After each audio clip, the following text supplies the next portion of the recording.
El proyecto nació de la nada, tanto los pasos como la melodía, como la canción, como todo salió de la nada. Oinarritu gera batez ere pertsonen bizipen, sentimendu eta emozioetan.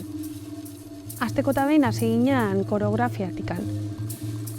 Burutu egun prozesua izan da dantza garaikideko koreografia bat sortzea, baina sortzea partaideek. Azkenean beraiek egingo dute, beraiek aterako dira estena tokira, eta orduan pentsatzen dugu garrantzitsua dela seguru sentitzea eroso, eta beraien gandik ateratako zerbait aurkeztea, ez? Eta gero baita noski, gero joan dira paraleloki ikuskizun batek dauzkan arlo guztiak lantzen, bai musika. Sinfonia hori eratu dugu denon artean, oso inklusiboa da, denon mailarekin, eta bakoitzaren etiketak duen musikarekin, bakoitzak barruan duen erritmoarekin. Nik erakutsi diet guk gure marrazkitxo propioak algenituela egin eta horiek irakurri.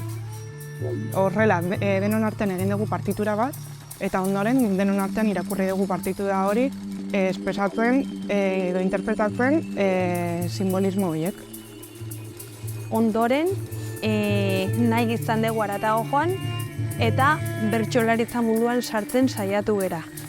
Baina era berezian, partaide askok ez dakite euskeraz, eta beraz bertsolaritzako mundu hontako ezaugarriak, errimak eta pixkat gerturatu bagaituzte ere, moldatu dituzte hauek gaztelerara. Pues me lo he pasado súper bien, tanto haciendo con la letra, con los bercholaris, tanto haciendo la música, pintando lo que son las partituras, y he aprendido bastante. Es que básicamente esa canción o ese poema lo sacamos de una palabra, que era no. Y era muy fuerte. Behin ezagutu ginunean, ze musika edo ze doinu asmatu zen, ze dantza, ze mugimendu eta ze poesia, planteu jakun erronka izan zen, ikuskizun batzutarako jantzixak diseinatzia eta jantzixak eitxia. Hortik abiatuta, hasi gitzen era parte hartzailean hainbat teknika edo prozesun bidez gauzak ataraten eta mankomunion jarten eta adibidez koloriak aukeratzerako garaian eta asko fijaukitzen letran eta jantzixen formak eta diseinatzerakuan, aukeratzerakuan dantzan gehiago. ¡Ay, es una maravilla! Se han elegido unos telares, fantasía, que nos van a querer suponer. Prozesu guzti honek eztanda egingo du azkenean nomadak jaialdian, eta bertan ikusi ahal izango da prozesu ezberdinetan oinarritutako emaitza polit.